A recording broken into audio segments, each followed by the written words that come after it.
No mês passado, o Brasil conheceu a sua primeira santa. Irmã Dulce foi canonizada e agora é conhecida como a Santa Dulce dos Pobres. Agora, eu estou com um dos milagres vivos da santa aqui comigo, a Cláudia e o filho dela, Gabriel. Mas antes de conversar com eles, vamos conhecer um pouco da história da nossa querida santa. Irmã Dulce é e será sempre luz.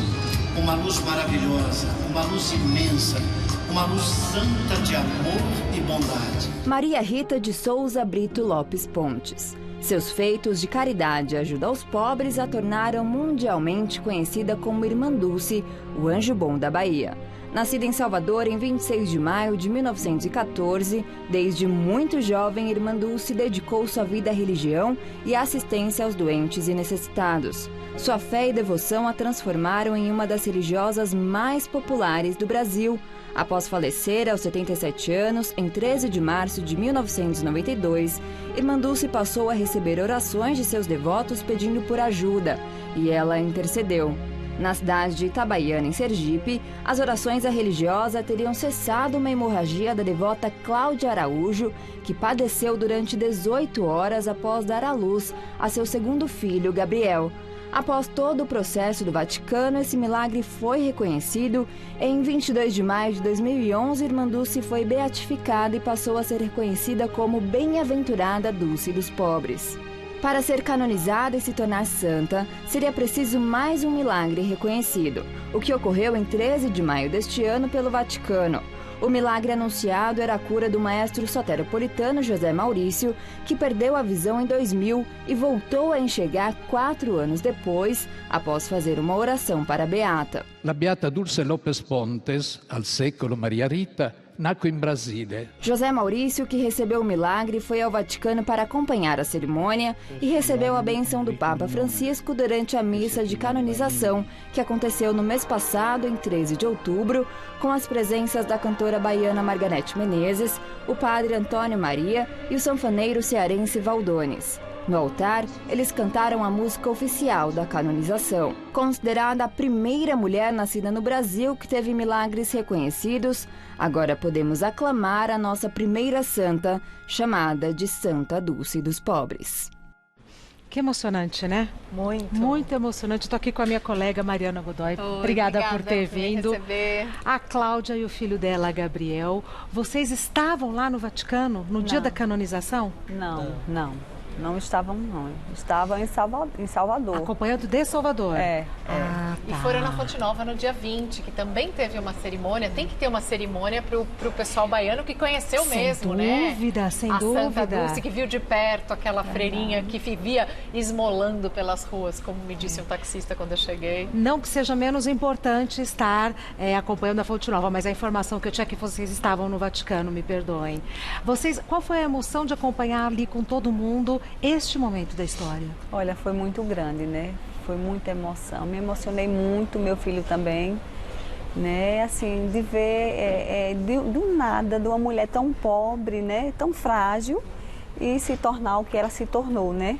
Então, assim, para mim assim, tenho muita gratidão a ela, né? Por ela ter, no momento mais difícil da minha vida, ela intercedeu a Deus, né? E aquilo tudo que estava acontecendo se reverteu. Se reverteu. O que aconteceu, Cláudia, exatamente com você? O que aconteceu foi que no parto, né, eu fiz o acompanhamento com a médica em Aracaju, os 9 meses, e aí daí não fiquei com ela mais. Aí procurei um outro médico lá próximo onde eu moro. Na gestação do Gabriel? De Gabriel. Tá. Aí fiz uma consulta com ele, fui na terça-feira, fiz uma consulta, queria fazer uma cesárea, e aí ele mandou que eu acertasse tudo na maternidade, e no outro dia eu retornasse e conversasse com meu esposo, porque como eu queria fazer uma cesárea, né? Aí teria que ter o consentimento dele. E na quarta eu voltei, mas aí quando eu voltei, já voltei indecisa. Tá. Quando eu entrei na sala, eu falei, doutor Cardoso, eu estou indecisa. Ele falou, então não vou fazer sua cesárea, eu vou fazer seu parto normal. Se você quiser, você toma anestesia e depois, se você resolver, eu posso até fazer sua ligadura pelo umbigo, é menos complicado. E aí voltei para casa. Quando foi meia-noite, alguma coisa, aí eu voltei para a maternidade, já com contrações, já já para ganhar o bebê, né? E aí eu lembro que eu cheguei na maternidade, e na sala onde eu estava, tinha uma pessoa de verde, que não sei se era um anestesista, né? Depois ele chegou e daí depois eu não vi mais nada. Não vi mais nada, quer dizer, a situação ficou difícil, né? Que aí Gabriel nasceu e aí o sangramento começou. E ela tem algum tipo de condição, né, Cláudia, que não deixa o sangue coagular, não cicatriza. Então é como se fosse hemorragia. Uma hemofilia. Fica hemorragia, fica hemorragia, fica hemorragia. No parto do primeiro filho, ela me contou que já tinha sido meio difícil, porque tiveram que colocar uns sacos de gelo, para estancar, né? Para estancar o sangue. E nesse segundo, o que o médico disse para ela depois foi que se ela tivesse feito a cesárea como ela queria, ela teria morrido ali. Meu Deus do céu. Então foi uma luz divina assim mesmo, que fez com que você mudasse. Foi verdade, porque assim assim, na maternidade onde eu tive ele, né? Não tinha UTI e assim o sangramento começou e não cessava. 18 horas, né? Foi, isso mesmo. De hemorragia, 18 horas de hemorragia. Pense, todos os sacos de sangue, do banco de sangue foram usados, acabou tudo. Ela não podia ser transferida de hospital porque ela ia morrer. À beira da morte. Ah, sim, os médicos avisaram sua família, não avisaram? Já, minha família sabia de tudo. Minha família não saiu da maternidade, certo? Desesperado, né, pelo que estava acontecendo. E assim, todo o procedimento que o médico fez, sempre ele passava para a minha família, né?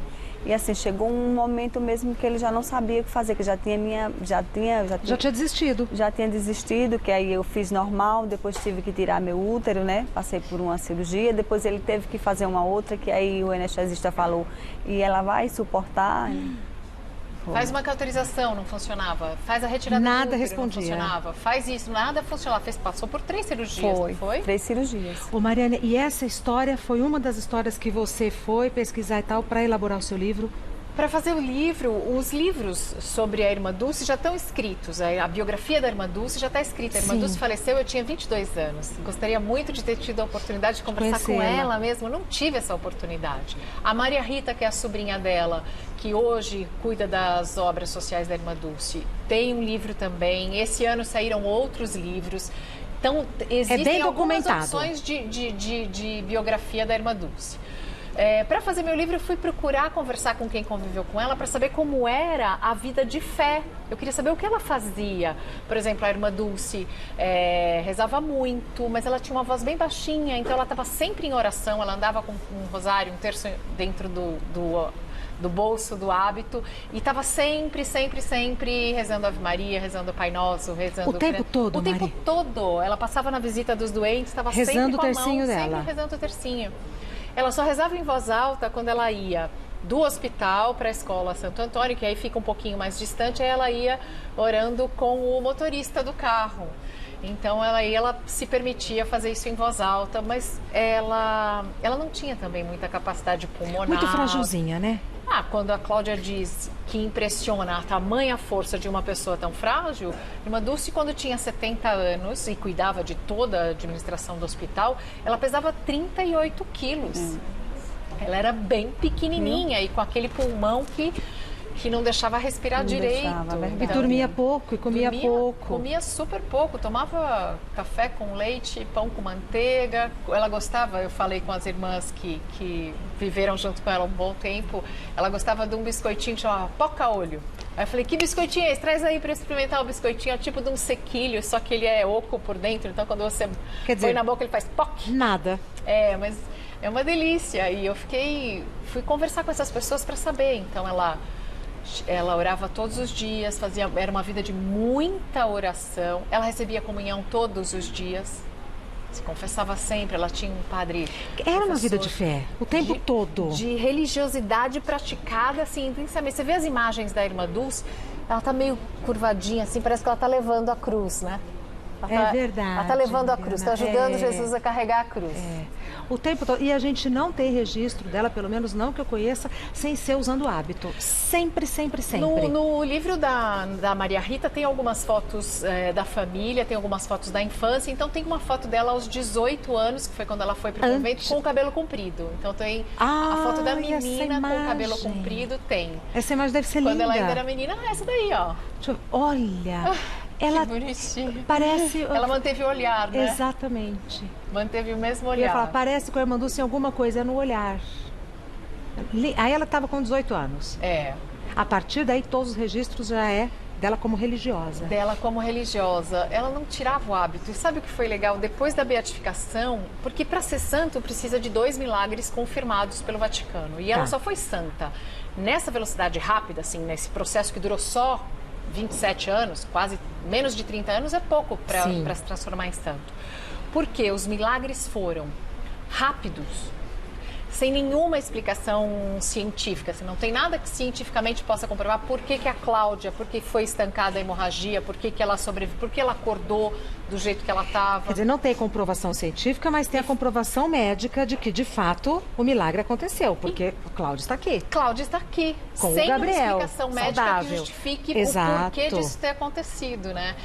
O padre Amir, né, fez uma corrente de oração. Foi. A Cláudia nem conhecia a história da irmã Não, Dulce, não né? conhecia, Era não. o padre Amir Não. que conhecia. Foi. Ah, ele que trouxe. Foi ele que pra levou, você. isso já em Aracaju, né? Quando o médico viu que eu conseguia chegar, foi quando eu acordei, porque eu estava em coma, né? Aí que eu vi, eu abri o olho, assim, eu vi bem distante, como eu tinha perdido muito sangue, né? E eu vi uma pessoa de branco, aí se aproximando de mim, foi quando eu perguntei se eu já tinha ganhado neném. Ela falou, já, seu Você filho não é tinha lindo. memória? Já, seu filho é lindo. Aí ela falou, eu vou buscar. Aí foi na hora que ela chegou e foi bater no quarto onde o médico estava, descansando 5, 10 minutos, que ele não descansou, ele me deu muita assistência mesmo. Aí foi quando ela se aproximou dele, falou que já é para dar o óbito. Olha, O médico só saiu porque ela ia entrar em óbito. Então Exatamente. Ele saiu para descansar, falou, agora é só oração. Foi. Aí entrou o padre Almir e fez uma corrente, Aí né? foi- Pôs o santinho dela Ô, no... Cláudia, e você tem memória, assim, desse estado de quase morte? ou Não. Memória nenhuma? Não, eu não lembro que eu ganhei ele, eu não sabia de nada. E se eu morresse ali já, Quer dizer, não sabia de nada conduzido mesmo. por uma força maior, né? Toda a situação. E ele falou mesmo que, quando a enfermeira falou, não, doutor, doutor Cardoso, ela acordou, está perguntando pelo filho. Aí ele falou que como fosse uma força interior, que tudo que ele fizesse, que fizesse muito mais.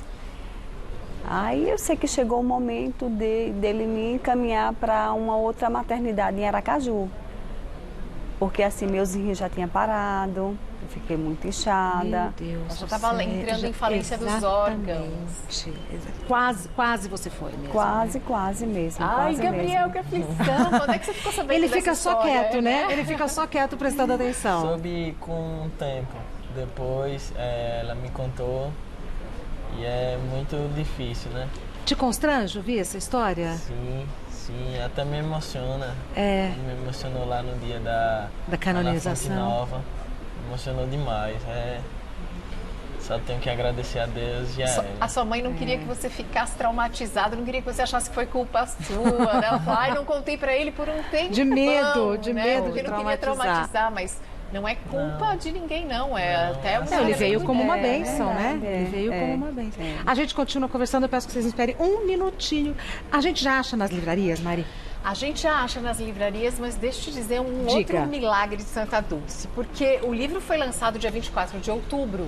E nessa semana, de 24 de outubro até 1º de novembro, ele já entrou para a lista dos mais vendidos. Ai, parabéns. Da Que Publish legal, News, da que Veja, e legal, eu tomei um choque. Então, talvez em algumas livrarias não tenha mais, porque Mas tem acabou. online. Tem, mas mas estamos sem. acabou, é. Não, mas a gente pode conseguir online. Sempre, seguramente. Olha, Livraria Saraiva, tem nas lojas americanas, tem nas livrarias Cultura, tem na Livraria da Vila, no shopping Higienópolis, que foi onde foi o lançamento. Mas assim, estou muito feliz com o sucesso e nem me importo de dizer isso, porque toda a minha parte, todos os meus direitos foram doados para as obras da Irmã Dulce. Então, comprem mesmo e Para ajudem ajudar. mesmo. E por que você resolveu escrever sobre ela? Porque eu não sabia muita coisa. Quando eu estava lendo para fazer a pesquisa, e eu já estava em Salvador, eu estava com o livro que a Maria Rita fez, era uma biografia também, tem a foto da Irmã Dulce na capa. E aí eu estava lendo o livro e encontrei eu estava sozinha, comendo alguma coisa, e aí um rapaz na mesa do lado falou assim, você não é a Mariana? Eu sou a Mariana, o que você está fazendo aqui? tô escrevendo um livro, sobre quem? Aí eu mostrei a foto, ele, Madre Teresa. Olha. Essa confusão... É muito comum. É muito comum. Não na Bahia, claro, porque na Bahia todo mundo conhece já. Eu pensei, nossa, olha que legal, eu vou ajudar a mostrar para o brasileiro quem é essa mulher incrível, maravilhosa, que o Jorge Amado chamava de anjo bom da Bahia. Agora ela é o anjo bom do Brasil inteiro, todo mundo tem que conhecer. Se eu puder ajudar a fazer parte de uma corrente de informação a respeito da nossa santa, eu vou ficar super feliz. Eu quero mais é que o livro seja traduzido e vá para o mundo inteiro. Mas quando você estava lá, você já estava pesquisando sobre ela? Já. Não, eu escrevi porque ela já era beata, a gente já tinha uma expectativa da canonização. Na verdade, eu achei que eu teria até um pouco mais de tempo para fazer, porque eu imaginei que... Você não esperava que fosse tão rápido? Não, eu achei que fosse ficar para 2020, talvez em maio, uma coisa perto do dia 13, ou... Tá. Eu não sabia que ia ser agora, em outubro, então no final eu dei uma corrida. E foi numa data tão linda, né? Porque foi dia de Nossa Senhora, dia 12, dia 13, a canonização. Foi um final de semana abençoado. Todas as datas são meio, né? Por exemplo, o livro está entre os mais vendidos, está em 13º. Aí eu penso, 13 é o dia que ela entrou no convento. E foi o dia do Círio de Nazaré em Belém do Pará, não é? Isso, então dia 13 de maio é o dia de Nossa Senhora. Foi tudo junto. Esse final de semana lá em Salvador deve ter sido um final de semana inesquecível, né? 12 e 13 de outubro de 2019. Foi muito bom, muito bom. Inclusive, eu fui para a vigília, né? Muito uma maravilha. Amanheci o dia na igreja dela. O que é esse livro que está na sua mão, Cláudia? É o livro que é Graciliano Rocha. Esse livro também, o lançamento foi esse ano. Muito bom mesmo, tá entendendo? Ele foi lá na época, né, do milagre. E aí ele me deu aqui esse livro, né? E assim, está sendo também muito vendido e muito bom também. E tem assim alguma oração especial, alguma medalha, alguma coisa ou não? Olha, quando eu fiz o lançamento do livro, todo mundo que foi ganhou o marcador, né? Com a imagem da santa e uma medalhinha. Eu gosto muito de medalhinhas, eu gosto demais. Eu gosto, souvenir e tal, eu gosto. Vocês gostam também? Agora, eu aconselho a todo brasileiro que a gente costuma viajar e gosta de conhecer os pontos turísticos do Brasil. Conheçam, além de conhecer a Bahia, além de conhecer Salvador e seus encantos, conheçam a obra da Irmã Dulce. Ótimo. Porque... você entrou, Cláudia, nesse novo memorial que eles fizeram, onde está o corpo da Santa Dulce? Onde fica em Salvador, Mariana? É tudo no mesmo lugar. O galinheiro do convento que se transformou num hospital. Foi crescendo. Hoje tem um hospital com equipamentos de ponta, inclusive para fazer quimioterapia, radioterapia. Incrível que ela fez, de um galinheiro um hospital. E é ali mesmo, é um prédio perto do outro. Tem o Cine Roma, antigo Cine Roma, tem o memorial, que é numa sala super bonita, é arredondada assim, com os vitrais coloridos. E eu consegui entrar ali sozinha, aquelas fitinhas amarradas, sabe aquelas fitinhas coloridas já da Irmã Dulce, amarradas no portão, uma cesta com todos os pedidos que as pessoas fazem. É uma energia diferente. É uma energia diferente. Bate muito diferente. E é muito bacana porque ali nas obras sociais da Irmã Dulce eles conseguiram guardar tudo que diz respeito a ela. Então tem os remédios que ela usava, a maleta de remédios, tem as roupas que ela usava, tem a cama que ela dormia, tem a cadeira, ela dormiu 30 anos só sentada numa cadeira. Ela já costumava dormir nessa cadeira por causa do problema respiratório, mas ela fez uma promessa. Se a irmã dela, Dulcinha, sobrevivesse a uma gravidez ectópica, na época era gravidez tubária que chamava, né? O bebê está fora, crescendo fora do útero. Isso, se não for feito alguma coisa, leva a óbito a mãe também, além da criança. E a Dulcinha não quis fazer um aborto, não quis interromper essa gravidez, então ela poderia corria um risco muito grande. Podia ser fatal. Claro que chegou um momento em que essa gravidez foi interrompida naturalmente, e ela poderia ter morrido. Ela sobreviveu e por essa promessa a Irmã Dulce na época ficou 30 anos dormindo só na cadeira, sentada numa cadeira de madeira. É demais, né? É demais. Aí os médicos um dia disseram, a senhora precisa, os médicos e os bispos já se está uniam para fazendo dizer, mal. olha, essa daí a senhora, por favor, agora deita um pouquinho na cama, que vai com o mínimo de conforto. Mas ela era assim. Não faz frio em Salvador, mas quando faz, tinha muita gente que não tinha um cobertor. Então as pessoas mais pobres passavam ali no convento e gritavam, irmã, eu tenho frio. Ela ia pegando o que tinha e ia jogando pela janela mesmo. Então chegou uma hora que a irmã Dulce tinha jogado todas as roupas de cama do hospital para quem estava pedindo. E aí não tinha mais. Apareceu uma mãe com criança, ela tirou da cama dela e jogou. Aí acabou mesmo. Quando acabou, ela ouviu a freada de um carro. Era um jipe que ela viu pela janela do quarto, que jogou 3 fardos de cobertores pelo muro. Não é demais? Coisa linda, né? É demais, coisa linda. E ela tinha uma relação de tanta intimidade e proximidade com Santo Antônio, que ela falou, aí Santo Antônio, não sabia que o senhor dirigia jipe também? Essa história é muito fofa. Essa história é né? muito fofa. Vou convidá-la, se vocês tiverem disponibilidade para ir na nossa mesa, vai ter um doce de uva super gostoso. Vocês podem ficar? Claro. Ah, então pronto. Vamos nos encontrar delícia. todos à mesa, mas eu vou agradecer desde já Mariana Godoy. O Instagram da Mariana Godoy é @MarianaGodoy, Godoy com Y. O livro dela é Santa Dulce dos Pobres, a vida, a fé e a santidade do Anjo Bom da Bahia. Eu que agradeço o convite, obrigada a você e a todos gente vai os se encontrar à telespectadores mesa. aqui dos Mulheres. Vamos O nos docinho encontrar de na uva, mesa. né? Cláudia e Gabriel, vocês querem dar o Instagram ou não? Quer dar algum contato de vocês? Gabriel Araújo _10. Gabriel Araújo _10. E você, Cláudia, quer divulgar algum projeto, algum trabalho ou não? Bom, estamos aí, né? Um projeto aí, mas assim, não tem nada certo ainda. Ah, tá né? bom. Quando tiver, entre em contato Inclusive, com a gente. aí a gente tivemos uma reunião sexta-feira passada com o governador de Sergipe, com Dom João, né? E vamos ver o que é que a gente pode fazer. Com a ajuda da nossa santa, vai Com fazer fé em coisa Deus, boa. vai. Nos encontramos à mesa daqui a pouco. Até já, com o Até docinho já. de uva. Maravilhoso, feito por Ricardo Daut, assim, com aquela elegância que é típica dele.